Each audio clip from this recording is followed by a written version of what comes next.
Good morning. It's a real absolute pleasure to be here at the summit and to have the opportunity to present some of these preliminary findings on behalf of our research team. So today I'm going to be presenting these preliminary results based on qualitative interviews we've been conducting with what we're calling the first wave of PrEP users in Toronto. So I'll highlight some of the nuanced experiences with stigma in the interviews with these men, and I hope that this dovetails really nicely with some of the excellent presentations we've already had this morning.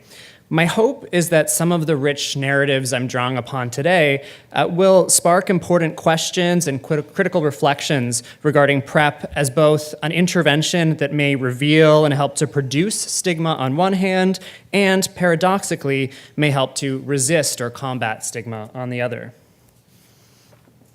So I'll start by providing a brief background to the study and noting some key contextual information. I'll then describe our study methods and the key interview domains we explored.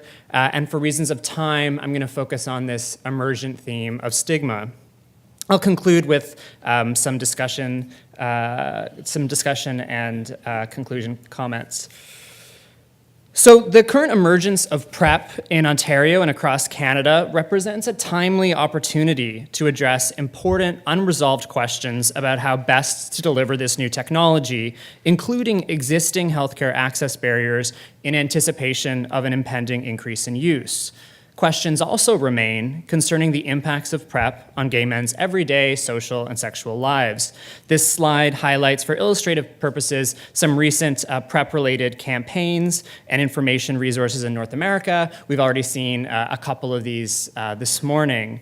But really what I'm trying to do here is demonstrate that the interviews we conducted with this first wave of PrEP users happened in this context of a shifting landscape of both PrEP availability and a shifting landscape of PrEP information across Canada. In the study I'm presenting today, we sought to inductively learn from the lived experiences of gay men who are part of a PrEP demonstration project called Preparatory 5 in Toronto, Canada, and have been on PrEP for a year or longer. To complement our qualitative interviews with these demonstration project participants, we've also been conducting interviews with gay, bisexual, and other men who have sex with men in Toronto and Ottawa who've been on PrEP for at least 6 months. For reasons of time, and definitely for reasons of time in terms of this morning's session, I won't go into details of the PrEP demonstration project, but I'm happy to chat about this offline if anyone's interested, and I can share resources from Dr. Tan, who's been leading this work. I've also been working to conduct a review of the relevant social science qualitative literature, but I'm going to skip comment on that this morning. Happy to nerd out with anyone if they want to talk about more social science theory. For some reason, my partner said, make sure you have some pleasure reading for the plane, and I just instinctively picked up Stigma by Erving Goffman. It's from 1963. It's great. Outdated, but if you're interested in kind of pleasurable social science reading, highly recommend it. I was talking to everybody in my row about it on the plane, and it was, I don't know, I had fun. I don't know if they did. So again, today I'm only drawing on a small sample of our research participants who were part of a PrEP demonstration project in Toronto. These men had been on PrEP for a year or longer, with the vast majority still on PrEP at the time of their interview, and that's just a brief sociodemographic snapshot. So our study methods included a combination of small focus group interviews with an average of 3 participants and in-depth individual interviews. Interviews were recorded, transcribed verbatim, and coded following phenomenological analysis. And while the experiences of PrEP use were described as overwhelmingly liberating and positive, stigma emerged as a complex theme. And one of the things we've done in this work is consider how stigma emerged in this kind of complex way through and across these key interview domains we explored, including initial decisions to start PrEP, experiences of getting PrEP access, sex lives and the sexual decision-making on PrEP, and challenges in relation to PrEP use. So I'm going to present our preliminary results in 4 overarching areas. These related to PrEP pride or narratives of liberation, PrEP-related stigma, and this included discussions of concealment, resilience, and stigma in relation to friends, family, and sexual partners. PrEP, stigma, and HIV-positive gay men. One of multiple domains was PrEP, where PrEP was described as really combating stigma, and PrEP as a persistent structural stigma, where PrEP was discussed as revealing stigma related to sex and sexuality.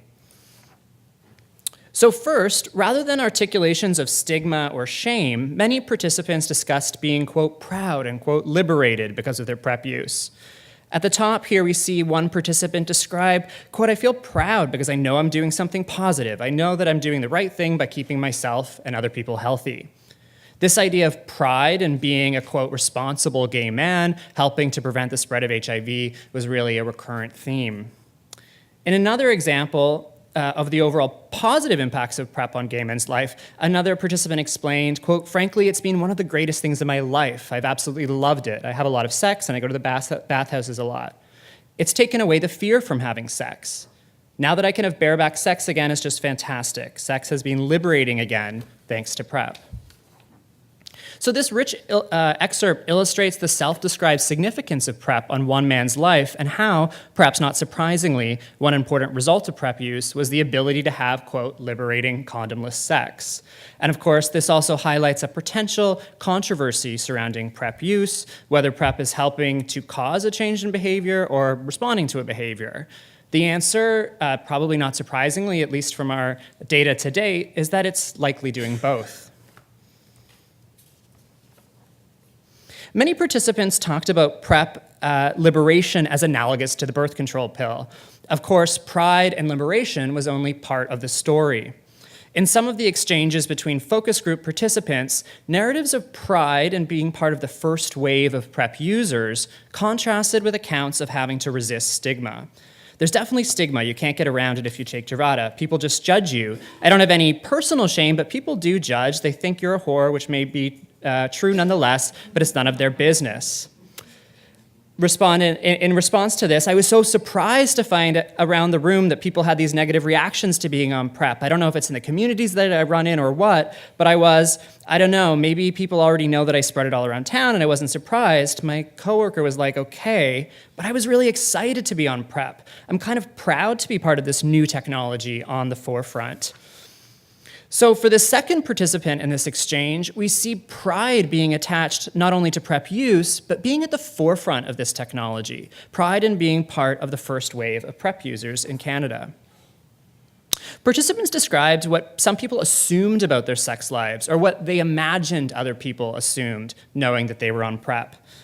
There were several instances in which I had to calm people down once I told them that I was on PrEP because they assumed my whole lifestyle has changed. One of the regulars I had previous to going on PrEP decided to stop doing me because he assumed that I would instantly become a receptacle for every gay plague known to man. So I mean, it was kind of an uncomfortable conversation, but I was not ashamed of it. I was annoyed.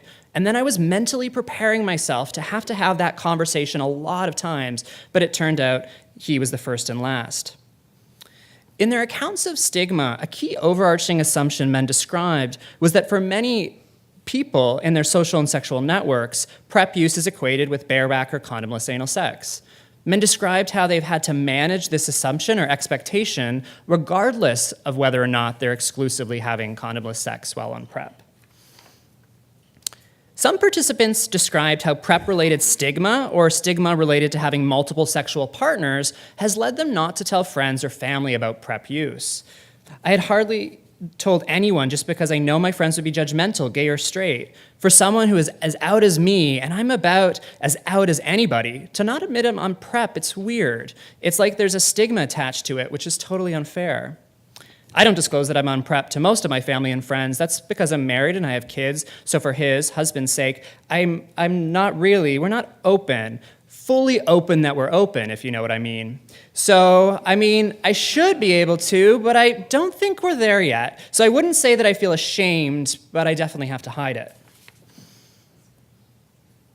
Some participants discussed limited experiences of PrEP-related judgment, stigma, or rejection when trying to connect online with prospective sexual partners.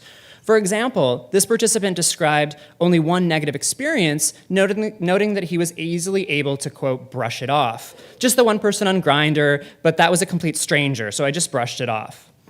Using similar language, another participant recounted experiencing stigma and rejection from friends that prepared him for subsequent stigmatizing experiences from prospective sexual partners. These men appear to be invoking narratives of resilience in the face of PrEP stigma. Extending the discussion in the last section, some men talked about both condomless sex being stigmatized, as well as sex with HIV-positive men. In their accounts, men discussed how their PrEP use caused them to reflect upon and or challenge internalized stigma they had in relation to HIV-positive men. For example, one man explained, "I grew up in a time where the notion of unprotected sex was not only stigmatized, but people wouldn't engage sexually with people that were HIV positive, even with condoms, right?"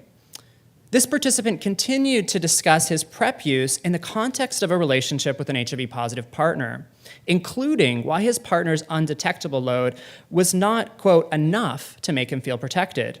No, it's not because I'm in control of my health versus what he's doing for his health, which is, again, a silly argument, but that's how I feel better. Some participants discussed stigma towards HIV-positive men and how PrEP opened them up to having better or more intimate sex with HIV-positive guys. Here we see one participant discuss his sex with an HIV-positive man. I mean, there's a lot of stigma towards positive guys, but when I have sex, I feel like most of the time it was better. In a related narrative, another participant discussed what he saw as the persistent, quote, moral stigma related to HIV, and the significant way he sees PrEP as combating stigma in this regard. Some men also discussed their perceptions that PrEP lessened feelings of stigma and rejection among HIV-positive gay men. I mean, it made me feel good I don't have to ask guys about their status, and so pos guys don't have to worry about disclosure or rejection and, all that stigma stuff. And I like the idea that they have a different experience now, and there were so many guys on PrEP because some guys would just, I don't ask. Here we can see one participant discuss stigma in relation to his practice of no longer discussing HIV status with his partners.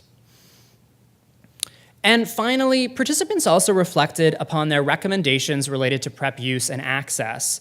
In some cases, stigma related to PrEP and gay sexuality, and this was discussed as an insidious structural barrier to broader PrEP access. And in this extended quotation, we see participants discuss the multiple barriers they see to PrEP access, but really focusing in on an equity argument and the need to focus on equality of access of healthy sex that, quote, straight people already have. Again, here we have a rich passage where we can see focus group participants speaking to their belief that stigma related to sex and gay sexuality in particular is a pervasive barrier to broader PrEP access. The case for equality and equal access to healthy, pleasurable sex was made by numerous participants. Now the fun slide. So the participants in our study were early adopters of PrEP in Canada, and as such on the front lines of both PrEP use and potentially some forms of PrEP-related stigma. As we saw, for many men, PrEP was described as amazing, as liberating. It was, as one participant told me, quote, the best thing since Benedict Cumberbatch. And yes, this offhanded comment that PrEP was the best thing since this actor entered the scene. That's all the rationale I needed to use his picture here for my discussion slide. Has anybody seen Doctor Strange yet? No? Okay. Yeah. So this was this theme, that PrEP was the best, most liberating, most exciting thing. So rather than talking about being challenged by stigma or shame, many participants discussed being proud and liberated because of their PrEP use. This was not a spoiled identity in need of stigma management, but rather an innovation to celebrate, and for some, a return to normalcy, normal, exciting, pleasurable sex that many deemed no longer reliant on condom use. My point here is not to critique the practice of condomless sex on PrEP, but instead simply to recognize that for many participants, this was one, but certainly not the only reason PrEP had positively impacted their lives. PrEP has allowed some gay guys to be more open about the kinds of sex they want to have. Many of our participants described not only having the work of having to fight or rebuff stigma related to PrEP, but also said that they felt the responsibility for educating others about PrEP. The narratives we have drawn upon make explicit how PrEP was described in relation to stigma in complex ways. PrEP being, for example, both a kind of stigma fighter, so to speak, as well as something linked to experiences of stigma, recapitulating some gay men's experiences with having, quote, something to hide regarding their sexuality. These narratives of PrEP concealment, or a kind of PrEP closet, some participants described, links well to John's elegant presentation yesterday on minority stress research at the opening of the summit. For example, as we saw, one man explained, quote, none of my family knows that I'm on PrEP because then I'll have to explain what it's for. In some men's accounts, PrEP use and decisions about telling or not telling others about their decision to use PrEP appeared to shed light on underlying challenges or tensions related to gay sexuality. We believe that focusing in on these broader conceptualizations of PrEP-related stigma allows us to speak to larger currents surrounding gay men's health, sexuality, and health in novel ways that values and places emphasis on the lived experiences of gay men. We also see the theme of resilience in men's accounts of brushing off negative, stigmatizing experiences. Most men were really reluctant to assume a victim narrative or frame PrEP in a negative light at all, noting that not only were they able to, quote, manage the negative issues associated with PrEP, but that stigma kind of rolled off their back, so to speak. Our participants described how PrEP removed fear and stress related to contracting HIV and told us that they saw PrEP as a positive intervention for HIV-positive guys. That said, we believe more research with other communities, including research with HIV-positive gay men, is important here, given the limited sample of participants we're drawing upon. We also think it's significant to reflect upon the public health implications of some guys saying that they no longer ask about HIV status because of PrEP use. And in closing, we argue that our lens must go beyond some of the individual online and face-to-face experiences of stigma, judgment, and rejection described. In fact, understanding the experiences of these participants cannot occur without a deeper consideration of the social condition of these men's lives, or to put it sociologically, again, a plug for stigma, if you pick it up. So to kind of put it in these Goffman sociological terms, that really to understand these narratives as a window into their place in social structure. We believe it's essential that these narratives are read with reference to political struggle and history, with an understanding of the evolving policies and discourses which coordinate and regulate gay men's sexual and social lives. And not only must these accounts be read in the context of history and social structure, but we believe that they help to shed light on broader systems and structures, including this overarching theme of stigma around sex and sexuality, which clearly negatively impact not only gay men, but was a pervasive theme in the narratives we explored today. So thanks so much for listening to these preliminary results, and I'd like to just acknowledge our research participants, our funder, the Canadian Institutes for Health Research, and the whole team working with me on this. Thanks very much.